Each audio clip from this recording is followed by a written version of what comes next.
Hello everyone, Cynthia Miller here. I am going to paint this snowy owl today. I hope you'll join me.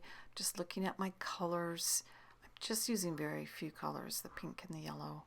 This is a brush that I use to wet the whole paper with, and I use a big 2-inch flat brush to get us started here.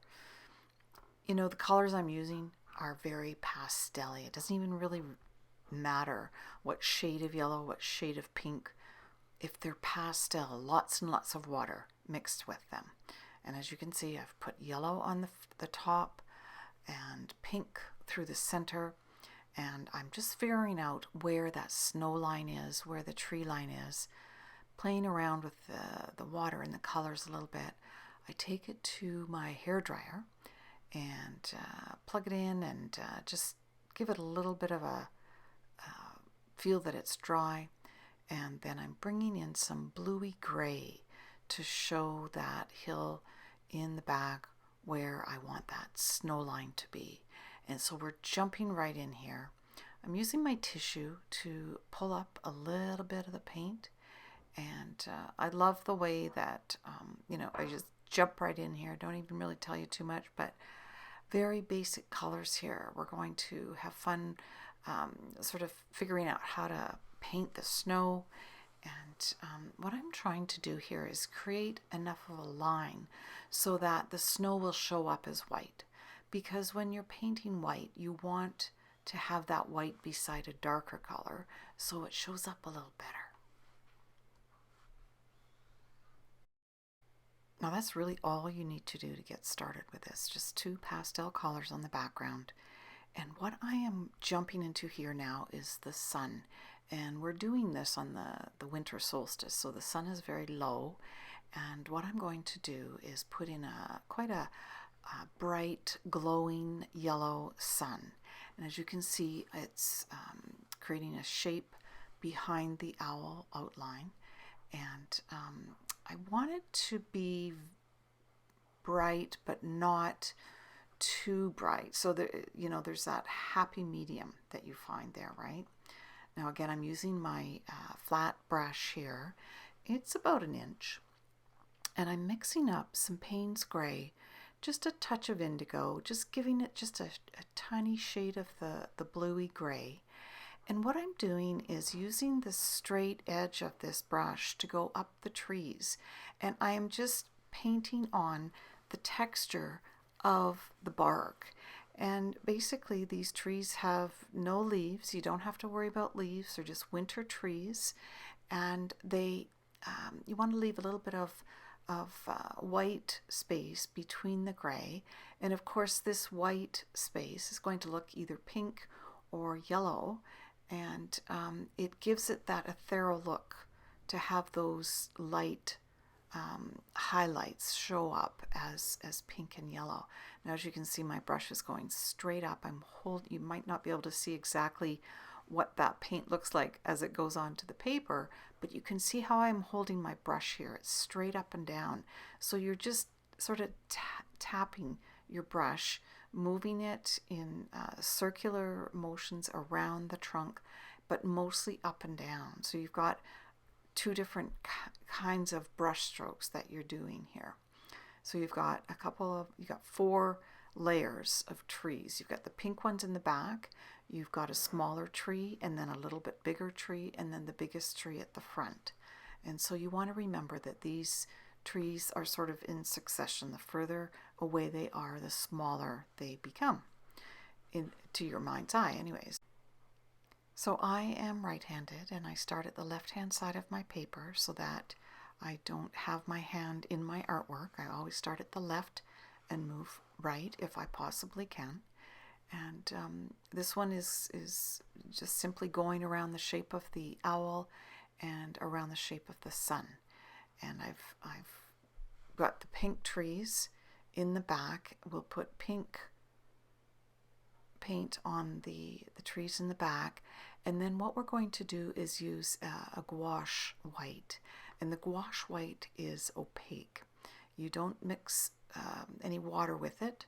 You just use it as it is, and it will be the white on top of the feathers on the wings of the owl. This white gouache will be the snow on each of the branches of the pink trees, and we'll add a little bit of this white gouache. And I highly recommend that you get some of this for your kit, your painting tool kit, so you have it, to highlight. It's not only used for snow. You can use it to highlight different aspects of your painting as well. So working on the last tree here, and this is probably the largest tree, and what we're doing is just leaving the trunk sort of connecting with the white snow below, just sort of random. And what we're going to do is build up that snow on the forest floor to make it look like there is little piles of snow piling up. But we're just going to finish up these trees. And I love the way that the yellow and the pink sort of look like they're reflecting from the trees. It really does help to give it sort of a see-through look, sort of a reflective look, magical on this longest day of the year, winter solstice. And now just going into these pink trees in the back with a second coat of pink. The first coat was just the wash in the back, and then this is highlighting the template lines, the pencil lines that were given with the template. And if you just follow the lines with the pink and just fill in a little bit along the floor part of the forest, the lower part where those trees sit, then you'll see it just starts to fill in a little bit here and there to bring that far line of trees into focus now.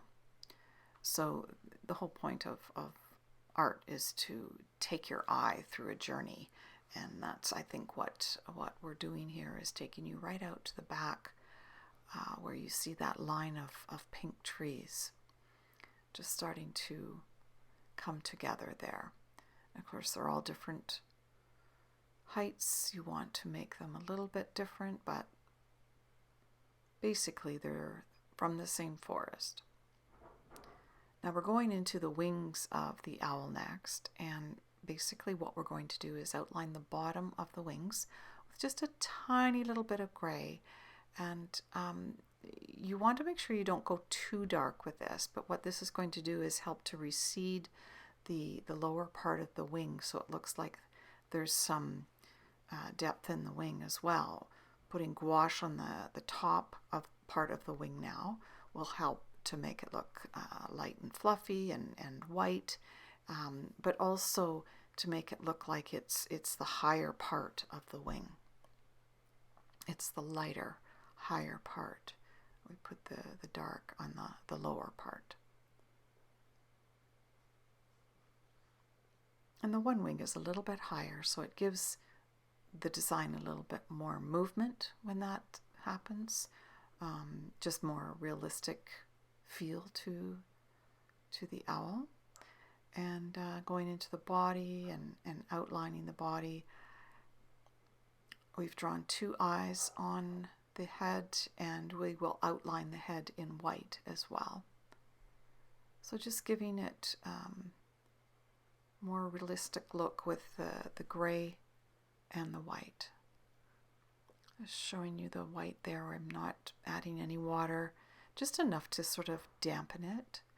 And then I can also go in and wet my brush. Now I'm filling in that little space where the tree is because it's a little bit that it's negative space, and it's not really showing up very well. So I'm just putting a little bit of water on the landscape now to work on helping the white paper look like snow. So what we're doing is painting in shadows. And when I paint snow, and the next time you see snow, have a look. There's a shadow of the snow, but then there's a shadow of the shadow. And so it creates these layers that makes snow look like there is depth. So I'm just intuitively going around the floor of the forest where these piles of snow have just sort of accumulated, just making it a little bit more of that ethereal look with the see-through, the lighting, the snow, that magical time in the forest when it just feels so closed in with that snow feel. It's kind of a neat feeling if you've ever been in the forest when it snowed. I've hiked through forests before, even cross-country skied through forests, and it's such a beautiful feeling to just be in nature and just glide over that snow. And then to see a snowy owl, that would be something else. I don't often see them in the winter. We did hear them not that long ago, but we have seen them in the summertime. We always think of them more at night, but this really is the low sun on a winter day. I'm just going around the head now, highlighting again once more. That gouache just really does help to make the artwork stand out when you put that on as a highlight.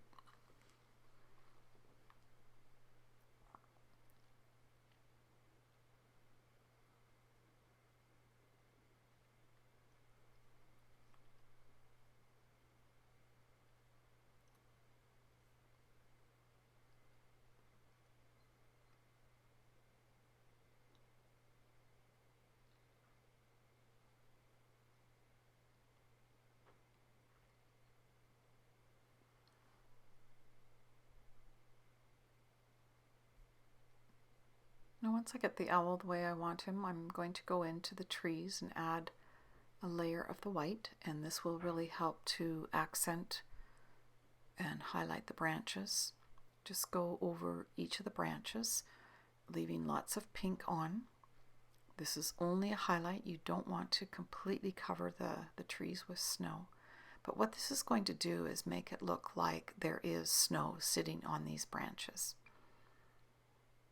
Just go to each bough that you've created there. And again, these are the pencil lines in the template, so make sure you go to the website and get the template if you want to download that. And you can trace it. You can easily trace it by putting it up to the window and then putting your art paper on top of that, and you can actually see the lines right through your art paper. So I'm just going to go through this and put some snow on these beautiful pink trees. So just finishing up the last little bit of the trees, just go over and make sure that your white looks white, and filling in any spaces that you think might have snow. Of course, the branches that are sticking out the furthest, the ones on the top, all covered with snow. I'm going to use my fan brush. I'm going to dip it in the gouache, and then I'm just going to dip it onto the paper, and this is going to give your artwork some real movement. As you can see, the lines go across, so it almost looks like it's a little bit blowing, and I'm going to use the side of my brush to create some more shadow in the bottom of the trees. So the sun would be coming through, the shadow would be on this side. The shadows are long this time of year, and we're just filling in where that snow creates, and that's pretty much it. Hope you enjoy it. Please join us at one of our art retreats. Check out the website or one of our Zoom classes. See you soon.